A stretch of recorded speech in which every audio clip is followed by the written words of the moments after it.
myself, Gerald Napoleon. Last 24 years ആയിട്ട് health care digitalisation മാത്രമാണ് ജോലി. അതിനു മുമ്പ് എംബഡഡ് ഇലക്ട്രോണിക്സ് ഡെവലപ്പർ ആയിരുന്നു കുറച്ച് വർഷങ്ങൾ. ആ എംബഡഡിൽ നിന്നാണ് വൺസ് സ്ലിപ്പായി ഹെൽത്ത് കെയറിലേക്ക് വീണത്. സോ ഒരു കമ്പനി തുടങ്ങി, അതിനുശേഷം പ്രോഡക്റ്റ് തുടങ്ങിയതല്ല. വർഷങ്ങളോളം ഈ കമ്പനിയൊന്നും ഉണ്ടായിരുന്നില്ല. ഈ ഒരു പ്രോഡക്റ്റിന്റെ ഡെവലപ്മെന്റിലായിരുന്നു കുറേ വർഷം. ഒരു 24 കൊല്ലം മുമ്പ് ഡിജിറ്റലൈസേഷൻ എന്ന് ഹോസ്പിറ്റൽസിൽ പറയുമ്പോൾ ആൾക്കാരൊക്കെ ആ വേർഡ് ഹോസ്പിറ്റൽ അക്സെപ്റ്റബിൾ ടൈം ആയിരുന്നില്ലാത്ത കാലത്ത് ഒരു ഹോസ്പിറ്റലിന്റെ ഫയൽസ് ഡിജിറ്റലൈസ് ചെയ്യാൻ വേണ്ടി ഒരു സോഫ്റ്റ്വെയർ ചെയ്തു തുടങ്ങിയതാണ്. പിന്നീട് അത് ഒരു ഫയൽ ഡിജിറ്റലൈസേഷൻ മാത്രം കൊണ്ടൊരു ഹോസ്പിറ്റലിൽ ഫുൾഫിൽ ആകില്ല എന്നുള്ള തിരിച്ചറിവിൽ നിന്ന് ഹോസ്പിറ്റൽ ഇൻഫർമേഷൻ സിസ്റ്റം ഇന്റഗ്രേറ്റഡ് വിത്ത് മെഡിക്കൽ റെക്കോർഡ്സ് എന്ന ഒരു സംവിധാനത്തിലേക്ക് റീവർക്ക് ചെയ്തതാണ് ഇന്ന് കാണുന്ന നമ്മളിവിടെ ഉപയോഗിക്കുന്ന സംവിധാനം. 4 നൂറ്റാണ്ട് മുമ്പ് ഇത് തുടങ്ങുമ്പോൾ അന്ന് EHR എന്നും EMR എന്നും ഒക്കെ വിളിച്ചിരുന്നപ്പോൾ സോഫ്റ്റ്വെയറിന് IDMR എന്ന് പേരിട്ടാണ് നമ്മൾ വിളിച്ചത്. സോഫ്റ്റ്വെയറിന്റെ പേര് ശ്രദ്ധിച്ചാൽ മനസ്സിലാവും, ഗ്രേപ്സ് EMR എന്നല്ല, ഗ്രേപ്സ് IDMR എന്നാണ്. ആ ഒരു കാലഘട്ടത്തിൽ EHR, ഇലക്ട്രോണിക് ഹെൽത്ത് റെക്കോർഡ്സ് എന്ന പേരാണ് വളരെ ഫേമസ് ആയിട്ടുണ്ടായിരുന്നത്. ഇലക്ട്രോണിക് മെഡിക്കൽ റെക്കോർഡ്സ് എന്ന പേരും പാരലി യൂസ് ചെയ്തിരുന്നു. അപ്പൊ നമ്മൾ എന്തുകൊണ്ട് IDMR, integrated digital medical records എന്ന പേര് സ്റ്റാർട്ട് ചെയ്തു എന്നത് ഒരു പ്രത്യേക കാരണം കൊണ്ടാണ്.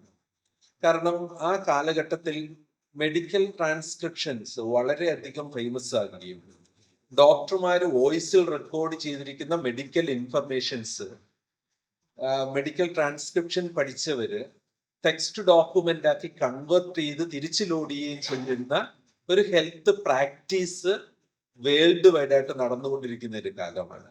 അപ്പൊ അത്തരത്തിൽ ഉള്ള ഡേറ്റ ഫീഡിങ്, ആ ഫീഡിങ്ങിൽ ഫീഡ് ചെയ്യപ്പെട്ടിരുന്ന ഡേറ്റ പേഷ്യൻസിന്റെ ഇൽനെസ് റിലേറ്റഡ് ആയിട്ട് ഡോക്ടറെ അടുത്ത് എത്തിയ ഇൻഫർമേഷൻസും ഡോക്ടർ അപ്പോൾ ഫൈൻഡ് ചെയ്ത് മനസ്സിലാക്കിയ കാര്യങ്ങളും ഡോക്ടറുടെ ഡയഗ്നോസിസും ട്രീറ്റ്മെന്റുമായിട്ട് ബന്ധപ്പെട്ട ഡോക്യുമെന്റേഷൻസ് ആണ് അത്തരത്തിൽ കൺവേർട്ട് ചെയ്യപ്പെട്ടിരുന്നത്. അതിനെയാണ് ഇലക്ട്രോണിക് ഹെൽത്ത് റെക്കോർഡ്സ് എന്ന് വിളിച്ചിരുന്നത്.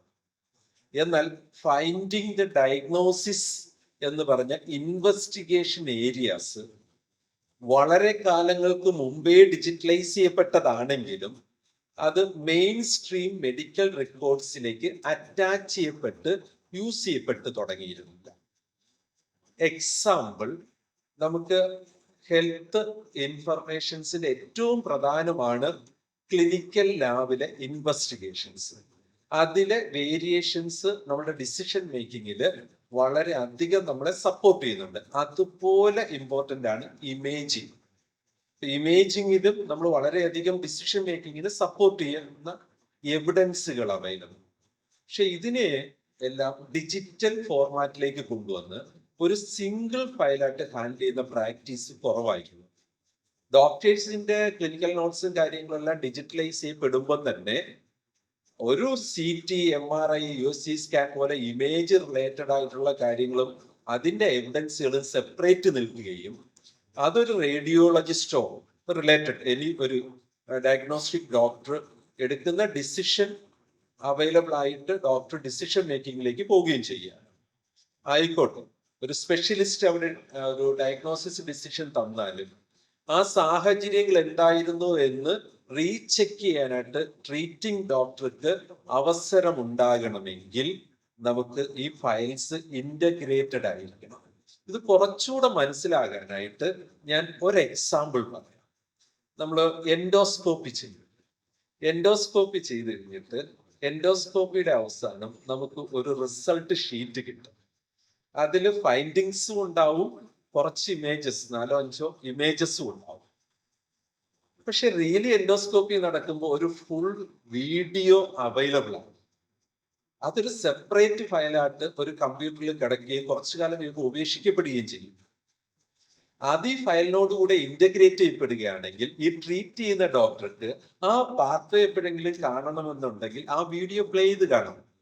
ആ റിസൾട്ടും ആ സർട്ടിഫിക്കറ്റ് ഒക്കെ അവിടെ ഇരിക്കട്ടെ, അത് സഹായിച്ചു. പക്ഷെ അതിനപ്പുറം ഒരു ഇന്നോവേഷന്റെ ആവശ്യമുണ്ട് ഡിസിഷൻ മേക്കിങ്ങിനെങ്കിൽ ആ integrated images, integrated informations useful ആണ്. ആ ഒരു കാഴ്ചപ്പാടിൽ നിന്നാണ് നമ്മൾ അങ്ങനെ ഒരു തിയറി ബിൽഡ് ചെയ്തത്. സോ ആ ഒരു തിയറി ഇന്ന് പലരും ഫോളോ ചെയ്യുന്നുണ്ട്.